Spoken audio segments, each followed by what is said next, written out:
19वीं सदी के एक शांत गांव की गहराइयों में सिरकटी रहस्यमयी मौतों की एक श्रृंखला लोगों के बीच डर फैलाने लगती है। जैसे जैसे एक भयानक आत्मा की अफवाहें मजबूत होती जाती है, सच का पता लगाने के लिए एक तेज दिमाग वाला जासूस वहां पहुंचता है। लेकिन जितना गहराई से वो जांच करता है, उतने ही ज्यादा अंधेरे और भयावह रहस्य उसके सामने आने लगते हैं। कहानी एक छोटे अलग थलग पड़े गांव से शुरू होती है, जहां डर ने लोगों की रोजमर्रा की जिंदगी पर कब्जा कर लिया है। कई सालों से गांव वाले एक भयानक प्राणी के बारे में फुसफुसाते रहे हैं, जिसके बारे में माना जाता है कि वो नदी के पास रहता है। एक रहस्यमयी बिना सिर वाली आत्मा। कहानियों के अनुसार जो भी व्यक्ति नदी के बहुत करीब चला जाता है, वो उसका शिकार बन सकता है।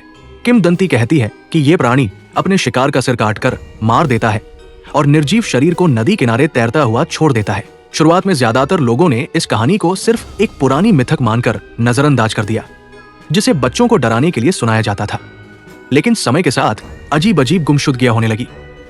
एक एक करके जो भी ग्रामीण नदी के पास गए, वे गायब हो गए और कभी कभी बाद में उनके सिर कटी लाशें मिलती थी। डर इतना बढ़ गया कि लोगों ने नदी के पास जाना ही बंद कर दिया। जो भी गायब होता, तुरंत ये मान लिया जाता कि उसे उस शापित आत्मा ने उठा लिया है। फिर एक दिन ये डर किसी अपने के घर तक पहुंच गया। नागा नाम की एक युवती अचानक गायब हो गई। बस उसकी चप्पलों की एक जोड़ी नदी किनारे पड़ी मिली। उसका शरीर कहीं नहीं मिला। बिना किसी सबूत के गांव वालों ने तुरंत मान लिया कि नदी के दानव ने एक और शिकार कर लिया है। कोई भी उसे खोजने की हिम्मत नहीं कर पाया और गांव के नेता भी इस कहानी पर सवाल उठाने के इच्छुक नहीं दिखे। लेकिन एक व्यक्ति था जिसने इस बात को मानने से इनकार कर दिया। नागा की मौसी मून को यकीन था कि कुछ और हुआ है। वो ये स्वीकार नहीं कर पा रही थी कि उसकी भांजी को कोई राक्षस उठा ले गया। उसके लिए इस गुमशुदगी के पीछे जरूर कोई असली और तार्किक कारण होना चाहिए था। जब गांव वालों ने मदद करने से इनकार कर दिया, तो मून ने गांव के बाहर से सहायता लेने का फैसला किया। उसने शहर के एक निजी जासूस से संपर्क किया, जो कठिन मामलों को सुलझाने के लिए जाना जाता था। कुछ दिनों बाद वो जासूस गांव में पहुंच गया। जैसे ही उसने गांव में कदम रखा, उसे हवा में फैला तनाव साफ महसूस होने लगा। लोग बहुत घबराए हुए लग रहे थे और लगभग खुलकर बात करने से भी हिचकिचा रहे थे। जल्द ही उसे पता चला कि मून गांव के मुखिया लियम से मिलने गई थी। जब वो लियम के घर पहुंचा, तो उसने एक असहज दृश्य देखा। मून को अंदर जाने से रोका जा रहा था और पहरेदार उसके साथ बहुत कठोर व्यवहार कर रहे थे। ये देखकर जासूस बीच में आ गया और पहरेदारों को रोकते हुए मून को वहां से दूर ले गया। उसी पल उसे शक होने लगा। गांव के नेतृत्व के बारे में कुछ ठीक नहीं लग रहा था। मून उसे देखकर राहत महसूस कर रही थी। उसके लिए ये जासूस ही वो आखिरी उम्मीद था जो पता लगा सकता था कि नागा के साथ सच में क्या हुआ। उनकी जांच नागा के घर से शुरू हुई। घर के अंदर उनकी मुलाकात नागा के पिता से हुई। हालांकि उसकी प्रतिक्रिया बिल्कुल वैसी नहीं थी जैसी किसी चिंतित पिता से उम्मीद की जाती है। चिंता दिखाने के बजाय वो ठंडा और उदासीन लग रहा था। उसने कहा कि शायद नागा किसी के साथ भाग गई होगी, क्योंकि उसका शव कभी नहीं मिला। ये आरोप सुनकर मून गुस्से से भर उठी, लेकिन उसने खुद को शांत रखने की कोशिश की। फिर वो जासूस को नागा के कमरे में ले गई। पहली नजर में सब कुछ सामान्य और सलीके से रखा हुआ दिखाई दे रहा था, लेकिन जासूस की नजर तुरंत फर्श पर पड़ी एक अजीब चीज पर गई, फूलदान के टूटे हुए टुकड़े। मून ने बताया कि वह चीज वहां की नहीं थी। नागा एक दर्जी के रूप में काम करती थी और कभी सजावटी फूलदान इकट्ठा नहीं करती थी। उन टुकड़ों से साफ पता चलता था कि वे किसी अनजान चीज के थे।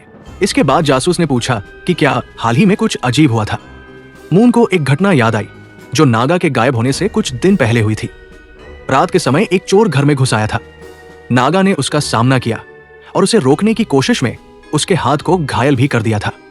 चूंकि घर से कोई कीमती चीज चोरी नहीं हुई थी, इसलिए इस मामले की आगे जांच नहीं की गई। लेकिन जासूस के लिए यह छोटी सी जानकारी भी बहुत महत्वपूर्ण लग रही थी। एक संदिग्ध चोरी की घटना, कमरे में मिली अजनबी चीजें और एक पिता जो हैरानी की बात है कि बिल्कुल भी चिंतित नहीं था। यह मामला अब एक साधारण गुमशुदगी से कहीं ज्यादा जटिल दिखाई देने लगा। घर के अंदर और कोई सुराग न मिलने पर जासूस ने उस जगह की जांच करने का फैसला किया जहां नागा को आखिरी बार देखा गया था। नदी के पास जंगल का रास्ता, जहां उसकी चप्पलें मिली थी, वहां उसे एक दिलचस्प चीज मिली। जमीन पर पड़ा एक छोटा सा अजीब सा पौधे का बीज। उसके बारे में निश्चित न होने पर वो उसे पहचानने के लिए गांव के शमन ओझा के पास ले गया। शमन ने बताया कि यह बीज एक ऐसे पौधे का है जो तेज चक्कर या बेहोशी पैदा कर सकता है। लेकिन इंसानी अपराध की संभावना पर बात करने के बजाय शमन ने उसे गांव की मान्यताओं पर सवाल न उठाने की चेतावनी दी। उसके अनुसार सभी लोग सच्चाई जानते हैं, इन सब के पीछे वही सिर कटा दानव है और आखिरकार नागा का शरीर भी बाकी लोगों की तरह मिल जाएगा। लेकिन जासूस इस बात से संतुष्ट नहीं था। उसके लिए ये सारी बातें आपस में मेल नहीं खा रही थी। जितना वो इस मामले की गहराई में जाता, उतना ही उसे लगता कि गांव में कोई न कोई सच छिपा रहा है। जब वो शमन के घर से बाहर निकला तो उसने देखा कि मून चुपचाप उसके पीछे पीछे आ रही थी। उसने नागा के साथ अपने रिश्ते के पीछे की दर्दनाक कहानी बतानी शुरू की। जब नागा अभी छोटी थी तब उसकी माँ परिवार को छोड़कर कहीं चली गई थी। उसके बाद उसके पिता ने भी कभी सच में उसकी परवाह नहीं की। मून ही थी जिसने उस लड़की को प्यार और दया के साथ पाला पोसा। लेकिन नागा की देखभाल करने से मून की अपनी शादी में समस्याएं पैदा हो गई। उसके पति को यह पसंद नहीं था कि वो अपनी भांजी को इतना ध्यान दे। आखिरकार उसने धमकी दी कि अगर मून ऐसा करती रही तो वो उसे छोड़ देगा। दबाव में आकर मून को नागा से दूर होना पड़ा, जबकि वो उससे बहुत प्यार करती थी। और अब जब नागा गायब हो गई थी, मून ने सच का पता लगाने का निश्चय कर लिया था, चाहे वो सच कितना भी अंधेरा क्यों न हो। समय बीतने के साथ मून की जिंदगी पूरी तरह बदल गई। आखिरकार उसकी शादी टूट गई और कई साल दूर रहने के बाद वो फिर से गांव लौट आई। उसे उम्मीद थी कि वो नागा के प्रति अपनी गलतियों की भरपाई कर सकेगी। लंबे समय तक उसने अपनी भांजी को छोड़ देने का दर्द अपने दिल में ढोया था। लेकिन किस्मत बहुत क्रूर साबित हुई। मून के नागा से दोबारा मिलने के केवल कुछ ही दिनों बाद वो युवती अचानक बिना किसी निशान के गायब हो गई। इस त्रासदी ने मून को गहरे अपराध बोध से भर दिया। वो बार बार सोचती रही कि अगर उसने शुरुआत में ही नागा को नहीं छोड़ा होता तो शायद आज वो सुरक्षित होती। मून की गहरी परवाह और सच्चाई जानने के उसके मजबूत इरादे को देखकर आखिरकार जासूस ने उसे खोजबीन में उसकी मदद करने की अनुमति दे दी। उस रात पूरे गांव पर डर की एक भारी छाया छा गई। सिरटे भूत की कहानी ने सभी लोगों को बेहद सतर्क बना दिया था। जैसे ही अंधेरा हुआ, गांव वाले अपने अपने घरों के अंदर बंद हो गए। बुरी शक्तियों को दूर रखने की उम्मीद में गांव के शमन द्वारा दिए गए सुरक्षात्मक ताबीज दरवाजों और खिड़कियों पर टांग दिए गए। गलियां पूरी तरह शांत हो गई, क्योंकि कोई भी बाहर कदम रखने की हिम्मत नहीं कर रहा था। यहाँ तक कि जासूस भी महसूस कर सकता था कि माहौल कितना तनावपूर्ण हो गया है। आखिरकार थकान ने उस पर काबू पा लिया और वो सो गया। लेकिन गांव में फैला डर उसके सपनों तक उसका पीछा करता रहा। उस डरावने सपने में वो खुद को उसी नदी के किनारे खड़ा पाता है जहां कई लोग गायब हो चुके थे। अचानक पानी में कुछ भयावह दिखाई देता है। एक इंसानी सिर धीरे धीरे उसकी ओर तैरता हुआ आ रहा था। वो नागा का सिर था। उसकी आंखें पूरी तरह खुली हुई थी और उसका मुंह ऐसे हिल रहा था जैसे वो बेबस होकर मदद के लिए पुकार रही हो। जासूस अचानक घबराकर जाग गया। उसकी सांसें तेज चल रही थी और उसका पूरा शरीर ठंडे पसीने से भीग गया था। कुछ पल तक वो चुपचाप बैठा रहा। ये समझ नहीं पा रहा था कि जो उसने देखा वो केवल एक डरावना सपना था या उसके पीछे कोई और रहस्यमयी बात छिपी हुई थी। जब आखिरकार सुबह हुई तो उसने जांच जारी रखने में बिल्कुल भी समय बर्बाद नहीं किया। मून के साथ मिलकर उसने गांव के और लोगों से पूछताछ शुरू की कि जिस दिन नागा गायब हुई थी उस दिन क्या हुआ था। अपनी तलाश के दौरान उन्हें एक महत्वपूर्ण जानकारी मिली। कई लोगों ने बताया कि नागा के गायब होने से ठीक पहले उसे गांव के मुखिया की बेटी तुएट के साथ जोरदार बहस करते हुए देखा गया था। इस बात ने तुरंत उनका ध्यान खींच लिया। बिना देर किए जासूस और मून सीधे मुखिया के घर पहुंचे ताकि तुएट से सीधे सवाल कर सके। सामना होने पर तुएट ने उस घटना को छोटा बताने की कोशिश की। उसने कहा कि उनका झगड़ा बस एक छोटी सी बात को लेकर हुआ था। उसके अनुसार नागा ने कपड़े का एक टुकड़ा गलत रंग के कपड़े से सिल दिया था। इसी गलती की वजह से तुएट ने उस काम का पैसा देने से मना कर दिया। बात इतनी बढ़ गई कि नागा ने कथित तौर पर धमकी दी कि वो पैसे तुएट के मंगेतर से वसूल करेगी, जिसका नाम ताक था। तुएट के साथ हुए इस झगड़े के कारण यह बहुत संभव लग रहा था कि नागा बाद में ताक से मिलने गई हो। इस आदमी के बारे में जानने के लिए जासूस ने उसके बारे में जानकारी जुटानी शुरू की। जल्द ही उसे पता चला कि ताक एक कुम्हार था जो खास तौर पर फूलदान, कटोरे और प्लेटें बनाने का काम करता था। ये जानकारी तुरंत जासूस का ध्यान खींचने लगी। पहले नागा के कमरे में जासूस ने एक अजीब फूलदान के टूटे हुए टुकड़े देखे थे। अगर ताक एक मिट्टी के बर्तन बनाने वाला कारीगर था तो ये काफी संभव था कि वो टूटा हुआ फूलदान उसी का बनाया हुआ हो। ये बात अचानक उसे एक मुख्य संदिग्ध बना देती थी। बिना समय गवाए जासूस और मून ताक के घर की ओर चल पड़े। लेकिन जब वे वहां पहुंचे तो जगह पूरी तरह शांत और खाली थी, जिससे माहौल और भी डरावना लगने लगा। मून घबरा गई और अंदर जाने से हिचकिचाने लगी। उसका डर देखकर जासूस ने उसे बाहर ही रुकने को कहा, जबकि वो खुद अकेले कार्यशाला की जांच करने के लिए अंदर चला गया। अंदर हल्की रोशनी में माहौल बहुत अजीब लग रहा था। एक पल के लिए उसे ऐसा लगा जैसे उसने उस डरावनी प्रसिद्ध सिरटे भूत की आकृति को नागा पर हमला करते हुए देख लिया हो। लेकिन जितनी जल्दी वो दृश्य दिखाई दिया था उतनी ही जल्दी गायब भी हो गया। इस बारे में वह और सोच पाता उससे पहले ही कार्यशाला के पीछे से अचानक एक आवाज आई। जासूस तुरंत उस आवाज की ओर दौड़ा और आखिरकार उसकी आमने सामने मुलाकात ताक से हो गई। बिना झिझके उसने उस कारीगर का सामना किया और सीधे नागा के गायब होने के बारे में उससे सवाल पूछे। शुरुआत में ताक सवालों से बचने की कोशिश करता रहा, लेकिन आखिरकार दबाव में आकर उसने नागा के साथ अपने रिश्ते की सच्चाई स्वीकार कर ली। उसने कबूल किया कि वे दोनों चुपचाप एक दूसरे से प्यार करने लगे थे। यहाँ तक कि उसने तुएट से अपनी सगाई तोड़कर नागा से शादी करने की भी योजना बना ली थी। लेकिन दुर्भाग्य से उनका रिश्ता छिपा नहीं रह सका। ताक के अनुसार जैसे ही गांव के मुखिया और उसके परिवार को इस संबंध के बारे में पता चला, वे गुस्से और धमकियों से भर गए। उन्होंने ताक को चेतावनी दी कि अगर उसने उनकी बेटी से सगाई तोड़ने की हिम्मत की तो वे उसकी और नागा दोनों की जिंदगी बर्बाद कर देंगे। ये कबूलनामा सुनने के बाद जासूस और मून को किसी गंभीर साजिश का शक होने लगा। उन्हें लगा कि संभव है गांव के मुखिया का परिवार अपनी इज्जत बचाने के लिए नागा को गायब कराने के पीछे हो। सच्चाई जानने के लिए वे फिर से मुखिया के घर लौटे और लियाम, उसकी पत्नी वांग और उनकी बेटी तुएट से पूछताछ की। परिवार ने यह स्वीकार किया कि वे ताक की हरकतों से बहुत नाराज थे, लेकिन उन्होंने नागा को नुकसान पहुंचाने से सख्ती से इनकार कर दिया। इसके बजाय तुएट ने सबको एक बिल्कुल अलग कहानी सुनाकर चौंका दिया। उसने कहा कि ताक झूठ बोल रहा है। उसके अनुसार ताक का नागा से प्यार के कारण शादी करने का कोई इरादा नहीं था। असल में वह एक चौंकाने वाली बात जानने के बाद घबरा गया था। नागा उसके बच्चे की मां बनने वाली थी। इस खुलासे ने पूरी जांच की दिशा ही बदल दी। अगर नागा ताक के बच्चे की मां बनने वाली थी तो अब कई लोगों के पास मजबूत कारण हो सकते थे। ताक खुद भी उसे चुप कराने की कोशिश कर सकता था ताकि वो इस बदनामी को खत्म कर सके और मुखिया की अमीर बेटी से अपनी सगाई जारी रख सके। दूसरी ओर मुखिया का परिवार भी नागा को रास्ते से हटाना चाह सकता था ताकि कोई अपमानजनक कांड उनके परिवार की प्रतिष्ठा को नुकसान न पहुंचा सके। इन सभी संभावनाओं के बावजूद अभी तक किसी असली अपराधी की ओर इशारा करने वाला कोई ठोस सबूत नहीं मिला था। तभी जासूस को अचानक एक महत्वपूर्ण बात याद आई जिसे लगभग भुला दिया गया था। चोर से जुड़ी वो अजीब घटना। नागा के गायब होने से कुछ दिन पहले कोई उसके घर में घुस आया था। अजीब बात यह थी कि उस घुसपैठिए ने कुछ भी चोरी नहीं किया। इसके बजाय उसका नागा से झगड़ा हुआ और उस संघर्ष के दौरान उसका हाथ घायल हो गया, जिसके बाद वो घायल हाथ के साथ वहां से भाग गया। इस बात ने जासूस के मन में एक नई संभावना पैदा कर दी। शायद ताक ने ही किसी को नागा के घर भेजा था ताकि वो वहां से कोई चीज वापस ले आए, संभवतः वही फूलदान जो उसने नागा को दिया था, ताकि उनके रिश्ते का सबूत छिपाया जा सके। या फिर यह भी हो सकता है कि गांव के मुखिया के परिवार ने किसी को चोर के भेष में भेजा हो ताकि वो चुपचाप नागा को रास्ते से हटा दे। लेकिन अगर ऐसा ही इरादा था तो वो योजना तब नाकाम हो गई जब नागा ने मुकाबला किया। किसी भी स्थिति में एक बात साफ हो गई, इस रहस्य को सुलझाने की कुंजी वही रहस्यमयी चोर था जिसके हाथ में चोट लगी थी। अगर जासूस उस व्यक्ति को ढूंढ लेता तो नागा के गायब होने के पीछे की सच्चाई आखिरकार सामने आ जाती। अब उसके और मून के सामने एक नया लक्ष्य था, घायल हाथ वाले आदमी को ढूंढना। इस सुराग के आधार पर जासूस ने एक योजना बनानी शुरू की ताकि वह चुपचाप गांव के उन लोगों के हाथों की जांच कर सके जो उसे संदिग्ध लगते थे। कई दिनों की तलाश के बाद जांच आखिरकार एक महत्वपूर्ण मोड़ पर पहुंची। जासूस और मून एक आदमी तक पहुंच गए जिसका नाम टोंग था। गांव में वह एक आतंक चोर के रूप में जाना जाता था जिसे उसके लगातार अपराधों की वजह से गांव के मुखिया ने गांव से निकाल दिया था। तब से टोंग गांव की सीमा से बाहर एक छोटी सी झोपड़ी में अकेला रह रहा था। जब उन्होंने उसे ध्यान से देखा तो जासूस ने तुरंत उसके हाथ पर एक ताजा घाव देख लिया।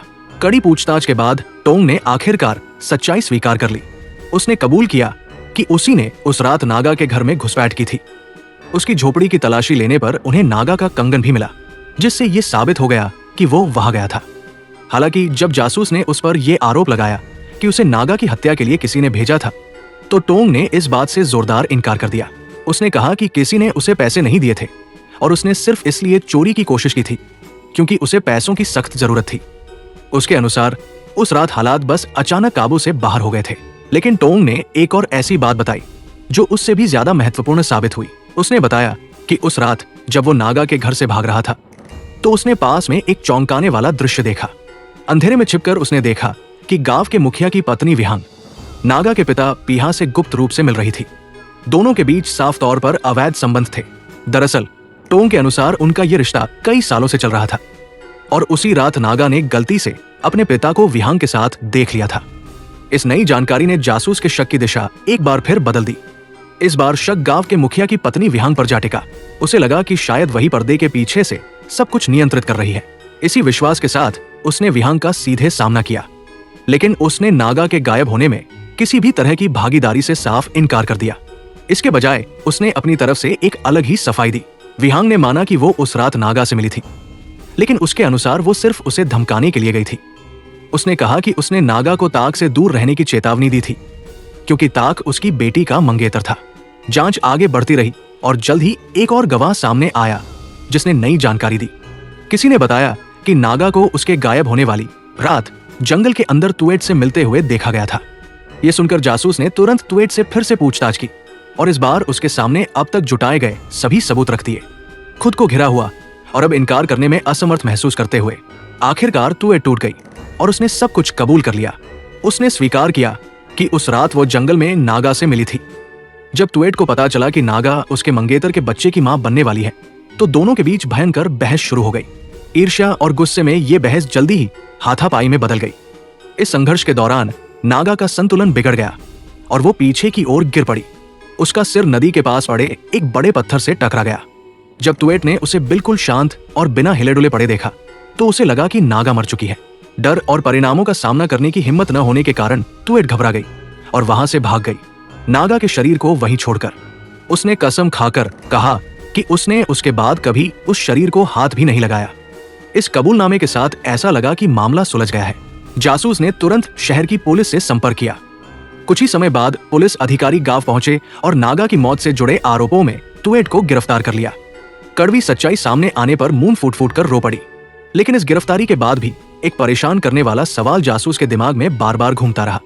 अगर तुएट ने सच में नागा के शरीर को जंगल में ही छोड़ दिया था, तो उसके बाद उसका क्या हुआ? शरीर तो उसी जगह मिलना चाहिए था जहां वो हादसा हुआ था, लेकिन नागा का शरीर पूरी तरह गायब था। तुएट की गिरफ्तारी के बावजूद गायब हुए शव का रहस्य अभी भी अनसुलझा ही रहा। उस रात दिन की तीव्र घटनाओं के बाद जासूस अपने ठहरने की जगह पर लौट आया।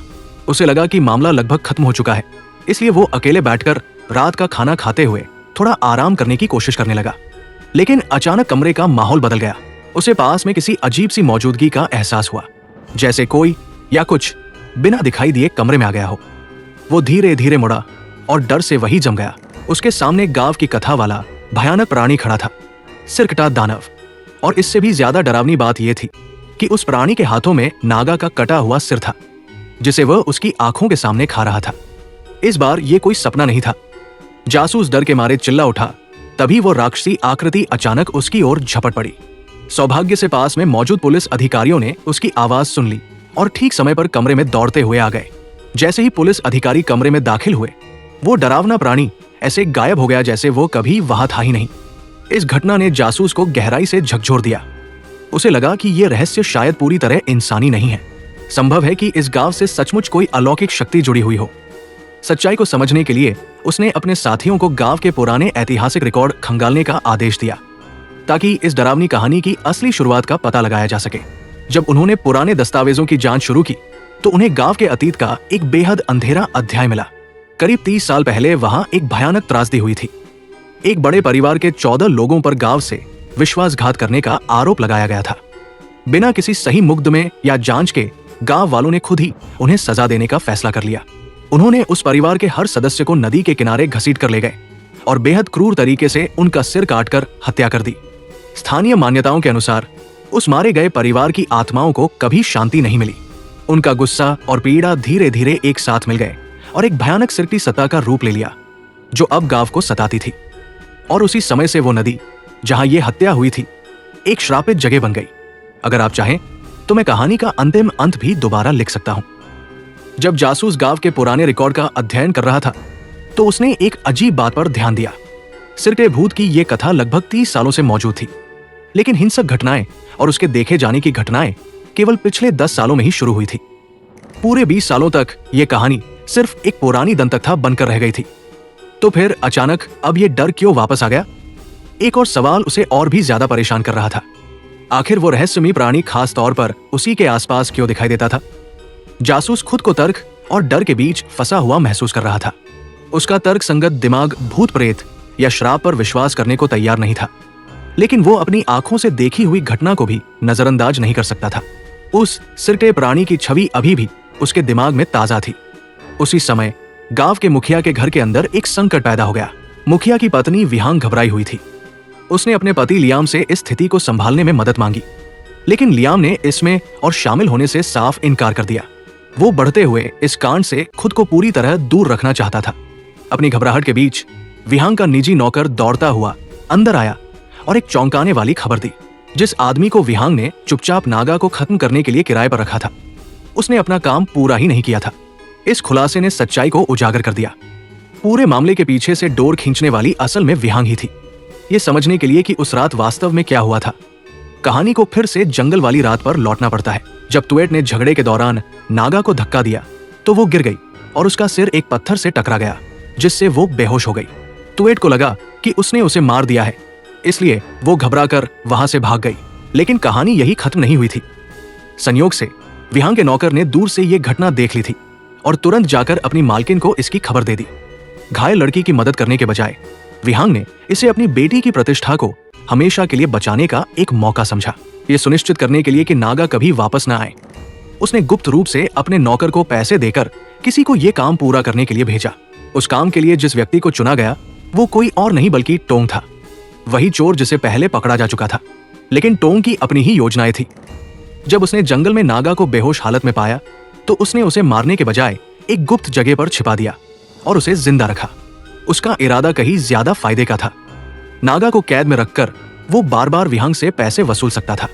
स्थिति अब किसी की उम्मीद से कहीं ज्यादा जटिल हो चुकी थी। ये समझते हुए कि टोंग ही इस पूरे रहस्य की कुंजी हो सकता है, जासूस और मून ने चुपचाप उसका पीछा करने का फैसला किया। जल्द ही उन्होंने देखा कि टोंग सचमुच जंगल में विहांग से फिर से मिलने आया था। उस मुलाकात के दौरान उसने खुले तौर पर उसे धमकाया। अगर उसने उसे और पैसे देने से इनकार किया तो वो पूरे गांव के सामने सच्चाई उजागर कर देगा। यहां तक कि ये भी कि नागा अभी भी जिंदा है। ये तनावपूर्ण बातचीत जल्द ही और भी उग्र होने लगी। टोंग को अचानक एहसास हुआ कि विहांग का नौकर उसके साथ विश्वासघात कर सकता है। बिना एक पल भी सोचे उसने उसी जगह पर उस नौकर पर हमला कर दिया और उसे मार डाला। अब पूरी तरह डर और घबराहट में फंसी विहांग ने टोंग से नागा को उसके हवाले करने की भीख मांगी। वो खुद इस काम को खत्म करना चाहती थी और इस समस्या को हमेशा के लिए समाप्त करना चाहती थी। इसके बदले उसने टोंग को अपने पास बचा हुआ सारा पैसा देने की पेशकश की। टोंग ने यह प्रस्ताव स्वीकार कर लिया और उसे उस गुप्त जगह की ओर ले गया जहां नागा को कैद करके रखा गया था। लेकिन जैसे ही विहांग उस बेबस लड़की को मारने की तैयारी कर रही थी, अचानक दो लोग वहां पहुंच गए। जासूस और मून शुरू से ही उनका पीछा कर रहे थे। तुरंत एक भयंकर लड़ाई शुरू हो गई। जासूस ने सीधे टोंग का सामना किया और दोनों के बीच एक क्रूर संघर्ष छिड़ गया। उसी समय मून आगे बढ़ी और उसने विहांग को रोकने में कामयाबी हासिल की, इससे पहले कि वो नागा को कोई नुकसान पहुंचा पाती। एक हताश और कठिन लड़ाई के बाद उन्होंने आखिरकार नागा को बचा लिया और अपराधियों को पकड़ लिया। अगली सुबह तक पूरी सच्चाई सामने आ चुकी थी। पुलिस ने नागा की हत्या की कोशिश करने और पूरे अपराध की साजिश रचने के आरोप में विहांग को गिरफ्तार कर लिया। ये कांड सामने आने के बाद ताक ने तुएट से अपनी सगाई तोड़ दी और नागा के पास वापस आ गया, जो उसके बच्चे की मां बनने वाली थी। काफी समय बाद पहली बार गांव की जिंदगी धीरे धीरे फिर से सामान्य होने लगी। राज, झूठ और डर की लंबी श्रृंखला आखिरकार खत्म हो गई थी। लेकिन अपराधियों की गिरफ्तारी और नागा के सुरक्षित होने के बावजूद जासूस को महसूस हुआ कि मामला अभी पूरी तरह खत्म नहीं हुआ है। एक परेशान करने वाला सवाल उसके दिमाग में बार बार घूम रहा था। अगर सब कुछ समझाया जा चुका था तो वो डरावना प्राणी क्या था जिसे उसने कई बार देखा था? जब मून उसे उसके ठहरने की जगह तक छोड़ने जा रही थी तो उसने यूं ही एक बात कही जिसने जासूस को अचानक रुककर सोचने पर मजबूर कर दिया।